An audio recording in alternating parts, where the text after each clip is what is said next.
This is Together, an Ada Bible Church podcast about the world of marriage, where we attempt to invite you to explore the ways marriage works and doesn't work. From practical ways of learning to biblical inspiration, we invite you to listen to other professionals and couples to help enrich your marriage. Here are your hosts, Samuel Jones, Rachel Norton, and Dr. Kelly Bonwell.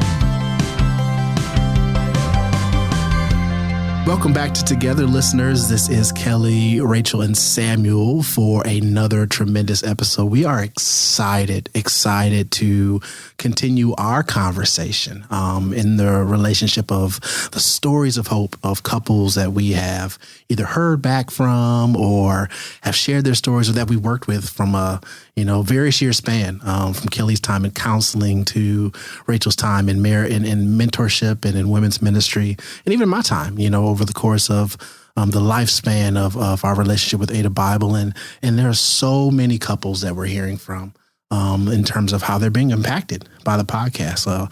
Rachel, you were just talking a little bit about people that you're hearing from. Yes, bumping into people like, hey, I heard that on the podcast. Yeah. It was so helpful. And here's how it's impacted our marriage or me, them as individuals.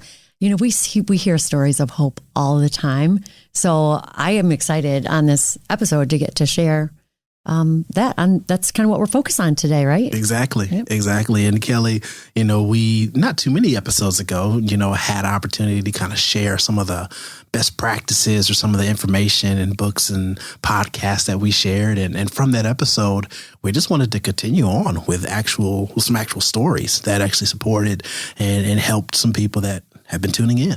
Yeah, definitely. So before we jump into the stories, one of the things, at Ada Bible, we have a lot of unsung heroes, people who serve in DV, people who are small group leaders. Well, another ministry opportunity at Ada is we have marriage mentors. Marriage mentors. And in part, we started this podcast because of them. We wanted to provide them with material that they could use or resources that they could use to just be better marriage mentors. And the cool thing is we've actually interviewed, what I can remember, we've interviewed 3 marriage mentors. Mm-hmm. Jim and Jane Ryerson, season 1. You got to go way back to that one. The original.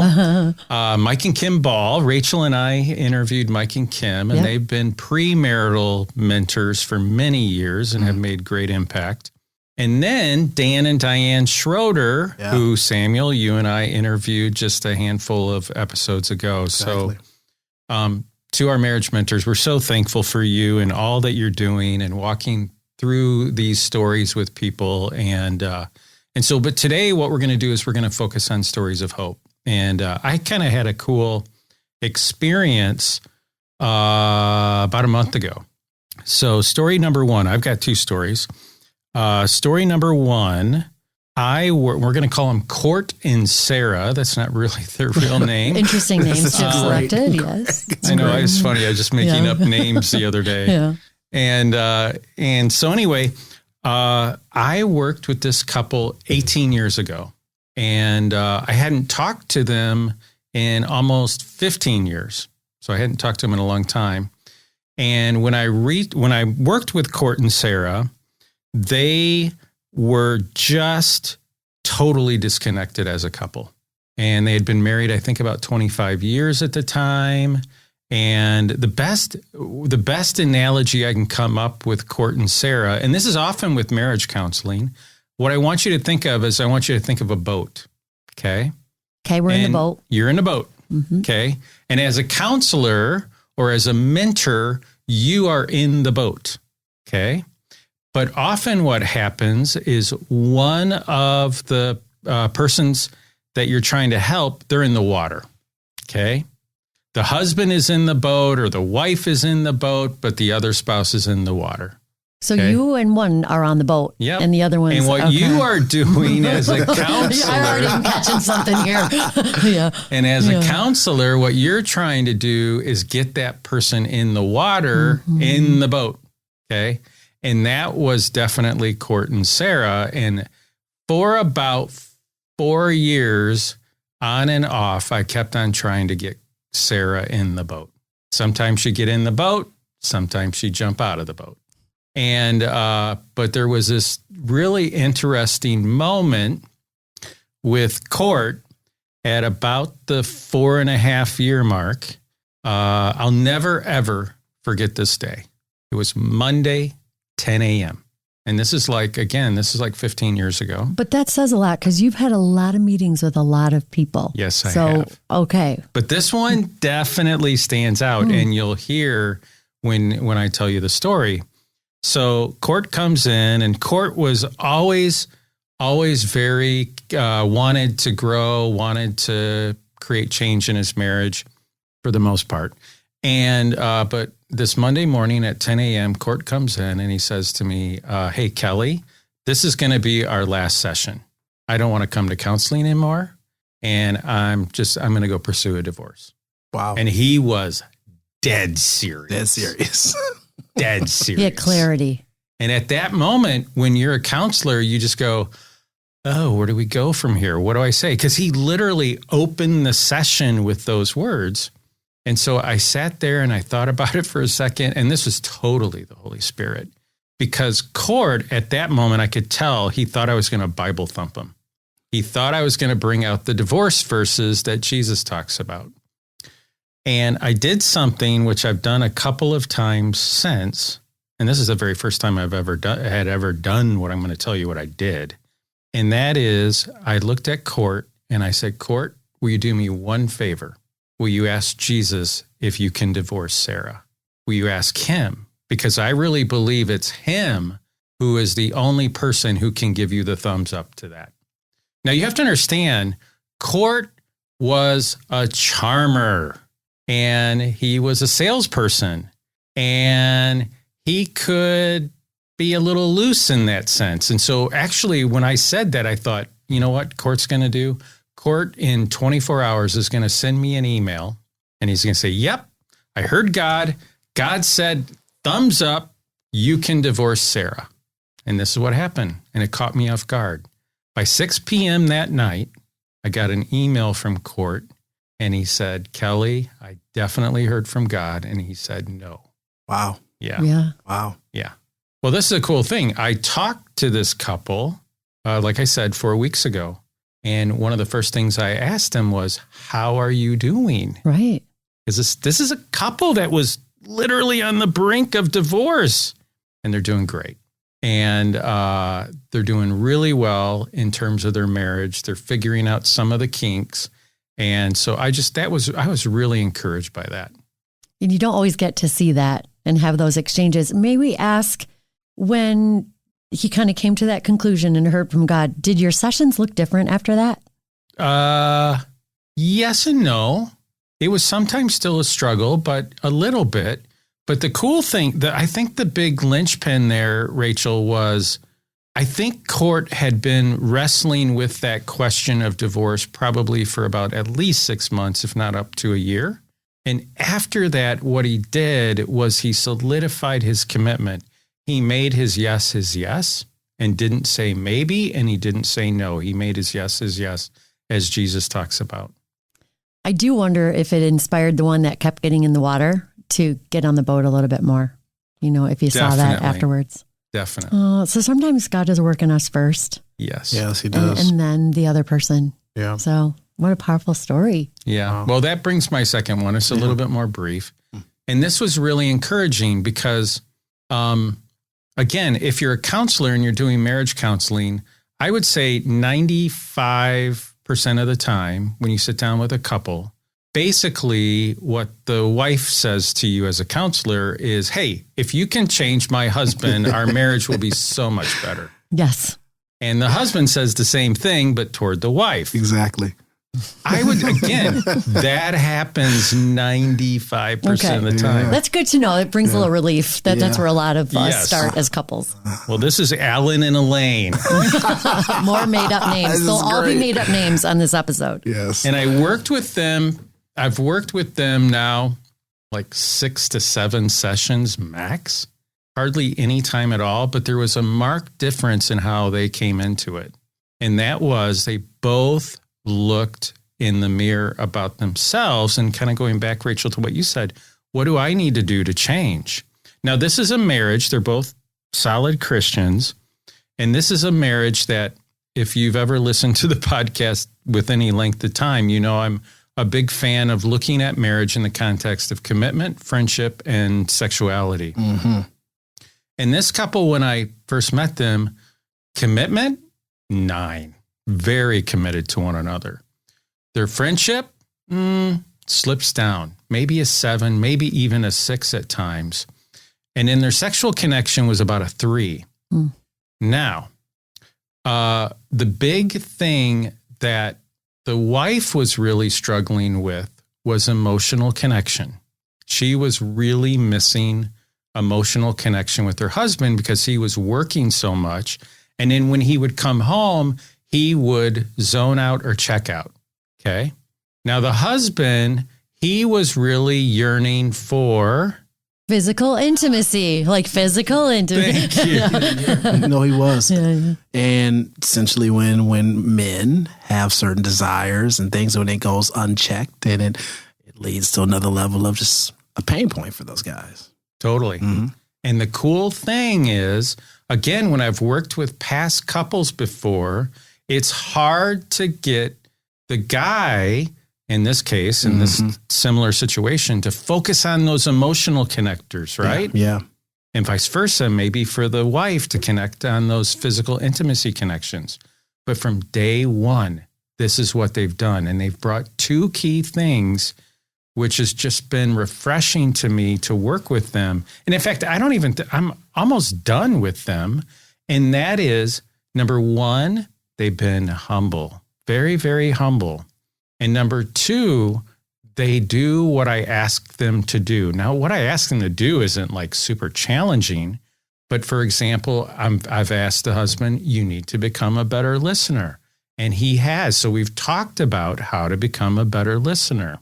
And then the wife, she's engaged in terms of her sexual connection more. So it's just been a really amazing journey for me on, in terms of a story of hope and restoration.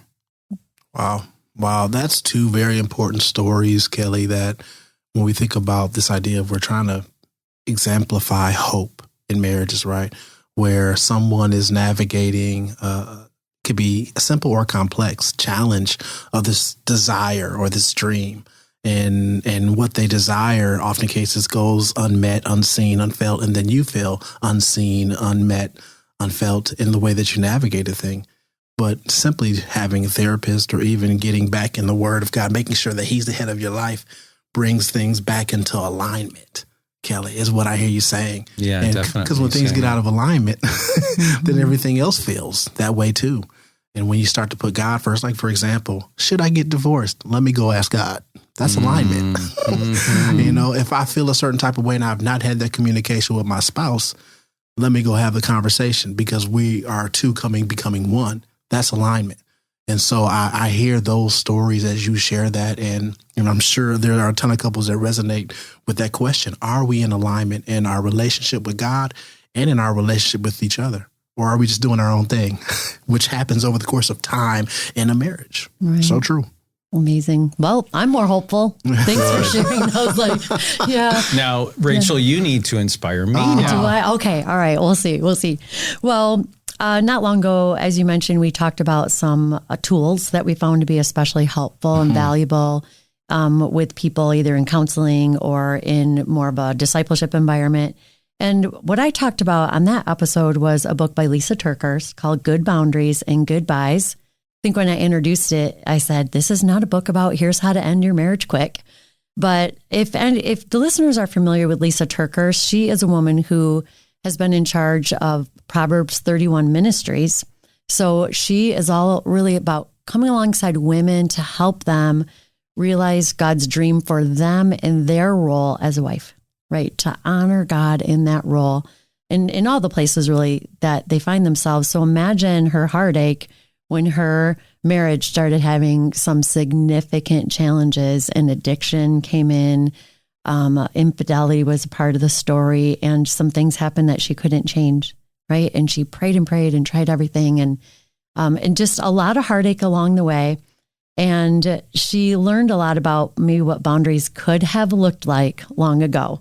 And their marriage did end sadly. And she's learned to trust God with what she couldn't control. But I love the truth that God never wastes our suffering. You know, so with someone with such a huge platform, such an influencer to help strengthen marriages, to have gone through something so painful to perhaps strengthen masses of marriages. So God's not wasting her suffering. We always share that with people who are stepping into mentoring roles, like our marriage mentor couples, with women and men stepping into kind of one-on-one discipleship. Things they've been through, God won't waste those things. So that's been true with Lisa. And we mentioned that resource on the podcast. And I've been bumping into people that said, hey, I heard that episode and I got that book. It's been so helpful. And I said, well, would you share with me? Like, send me, how has it been helpful? I would love to pass that on to some listeners. And so I'm going to share some things that they just sent with me in their own words. I won't mention any names, but one is married to someone with alcohol addiction, and it's been a long road. And, you know, I love this saying, boy, if we keep doing what we're doing, we're going to probably keep getting what we're getting. And she wondered if there might be some encouragements in this book. And she said, the first thing I learned was not giving 120% of myself when my spouse was really only in a position to give about 10%. So good. Yeah. I learned to give at the level that he gives and to take care of myself. If he doesn't meet a need of mine, say my need for his friendship, for his protection, for his partnership, she said, I'm learning that I can find that in the Lord and trust him to provide through other people he's placed in my life. She said, I've learned to share my heart in a way that is more clear and more truthful. She said, I've learned that I'm a codependent woman and the value of keeping it short and sweet. It's hard, but I'm growing. She said, breaking this unhealthy pattern of mine, I think is something that, you know, God wants to do. She said, finally, I've learned that abuse can look different in different situations. And I'm grateful that through changes, God is working in me. So healthier responding and healthier boundaries. My husband is beginning to make changes of his own. Wow. And our marriages, it is improving, right? He hasn't broken free from addiction yet, but it is healthier. And I bet something good is coming. I think so. That sounds really so good. Mm-hmm. Yeah. And I love that this story's not fully unfolded yet, but look at, they're heading in a new direction. I'm just all kinds of hopeful about that, especially having known her for several years. And then here's from one who, she actually serves as one of our mentors. And she's one, when I heard her story, just a really sad story of abuse as a young married long ago. I don't know if you guys are more familiar with this than myself, but what I understand from some is that people didn't talk about this at church years ago at all. Yeah. Like when she was younger, and she's in her 60s now. So anyway, she now comes alongside other women who are in difficult spots, maybe like this, and helps them find God faithful where they are. So she got this book in her hands and she's going to go through it with someone. And she said, since I'm just starting to read the book, I'm not sure I'll be able to give you a total overview, but I'll give you a few thoughts. As I started to read about her story, I felt like she was telling my story. She said, it seems like the love toward this person that you've committed to somehow gets all mixed up with giving up all your own thoughts and needs. She said, instead, you think about what can I do or what support can I provide so this person will change back to who I thought I married. But the addiction has maybe taken over and taken over my loved one. And then, you know, they twist their words to me to cover up, maybe lie. And yet it's all just turned around. Then I become somehow the unreasonable one and I'm the one that's not supportive. She said, it just became chaos. The I'm so sorry, it won't happen again. I'm not perfect like you. It just all plays with your mind, she said. She said, one of the insights in the book was that if you go with what they say, you'll become more and more convinced you are the problem. If you oppose what they say, they will make sure you feel you are definitely the problem. Either way, they lose and the relationship, doesn't progress. Yeah. So the other thing that many people don't realize is that you have no one to talk to about this. It's embarrassing. You feel embarrassed, humiliated, and you don't want others to think bad about you, and you don't want others to think bad about your spouse, right? You don't want to be disloyal. So she said, I've really learned the value. I think if I had started some conversations in a safe place, I think it could have maybe looked a little bit different earlier. So just really encouraged by those supports. She said, hearing that boundaries are woven into everything God has done since the very beginning is just soothing to my conscience. One of the main premises in the book is that boundaries are not just a good idea, they are a God idea. Yeah. And so, we want to honor God. And so I think this has been helping people do that. One other woman, this is a marriage where addiction and infidelity have taken a toll. She said, really short and sweet, but she said one of the biggest takeaways is that God even created boundaries before he created people. So it's a blessing from him to consider what they would be. She said, I don't know what they are just yet, right? She's just starting to put some thought into this. But to be able to even know what those are and then to share them with grace and stick to them with God's help, like that's where she wants to be. So it's been really helpful. That's just from 3, and I've actually heard from many. Wow. And I'm walking beside one where it's helping her prepare to have a conversation that's been a long time coming. And she said she has felt God put it in her hand. She's just been journaling a ton, and it's putting words to what she hasn't been able to put words to. Yeah. So I think that's just been a timely support for her too. And just like feels like God sees me and he sees us and experiencing him as their helper. Rachel, that's so encouraging to hear, and even though these couples aren't maybe at the place where they want to be at right now, they're, again, going back to what I shared, humility and doing some of those necessary things. That's what I hear in those stories. And, too often at Ada, we meet the couples who have already made that decision to divorce. And maybe some of these couples will get on the other side. That's the prayer. Yeah. That's the prayer. And I love seeing how they love that person and they're just trying to practice smart love. Yeah. Yeah. So good. And we love them too. Yes. Yeah. Rachel, I just want to say, I think it's amazing that our listeners have someone where they feel both from a space of confidentiality and just a space of comfort to share what's happening and to be able to have a place, like this, to not only listen, consider and contemplate, but then take a step of saying, hey, I listened to this. This is how this information book podcast really empowered me. And this is where I'm at right now. This is where I'm not sure where we're going to go, but what I want to do with what I've heard. I think that's so powerful that they have that space with Kelly, with yourself, with myself, to be able to share that information and just keep a status check-in report type of thing. I think that's awesome. Yeah. And like the one that I first shared about who didn't open up to someone long, long ago, women are opening up now. Now I work with women, right? So sometimes you're going to see something different with people who work with men. Sure. Where they're opening up about different things, but it is neat to see whether men or women, whatever that struggle is, they're being open about it in a safe place and they're being humble and getting some help. That's powerful. So that leads into the what I believe will be the last story for today. One thing that Ada Bible has done an amazing job at is being a church for a lot of different type of backgrounds and families. And one family I can think of was a blended family, that I was able to do some support with. And we'll call them, in the light of conversation, we'll call them Alfonso and Bernice. Okay. You guys didn't tell me to make up names beforehand. This is a counselor trick. This is fun. This is what we do. Okay. Alfonso and Bernice. But they were a blended family that, had 3 kids and were navigating, trying to blend their homes. There's amazing books out there. Ron Deal's Smart Step Family and Smart Stepdad. The whole Smart Step series is amazing. But one of the books that we talked about in the last podcast was The 7 Principles That Make Marriage Work by John Gottman. And in that space, he talks so much about all these different ideations around, love maps and, how to navigate dreams within conflict and all these ideas. And I was like, well, let's make this practical.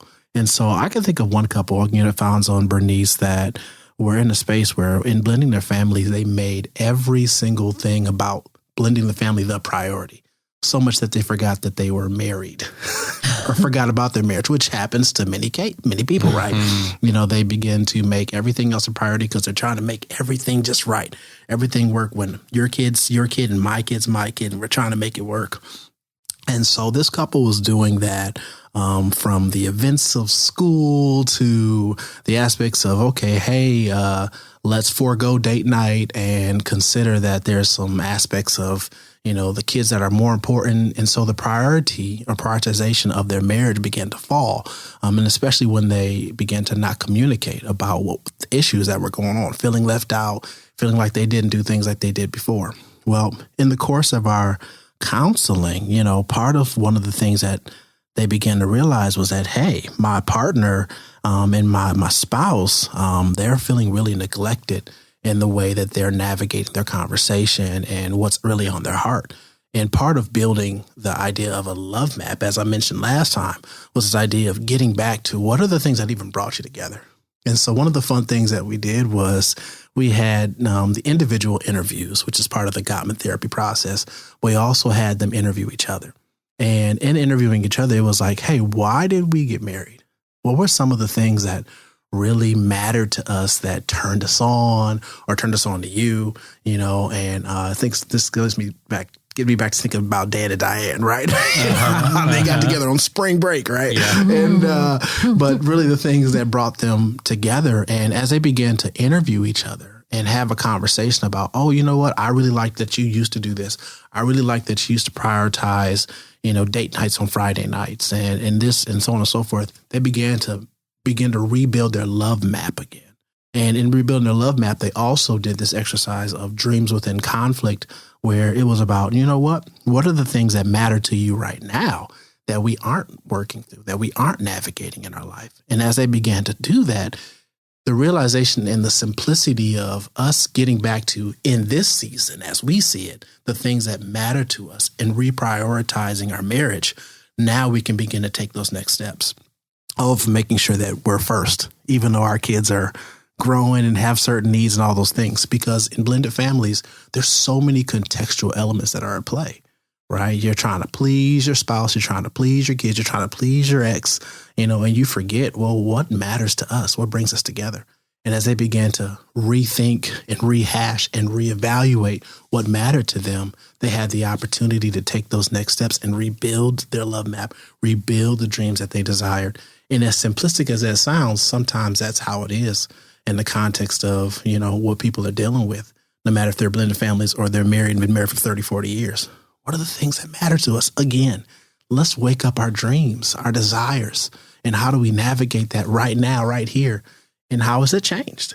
And how do we get there? And so I think of that story as just a way to encourage and empower our listeners on, hey, there are still things that you may desire to do that you haven't shared in a while, that you haven't thought about.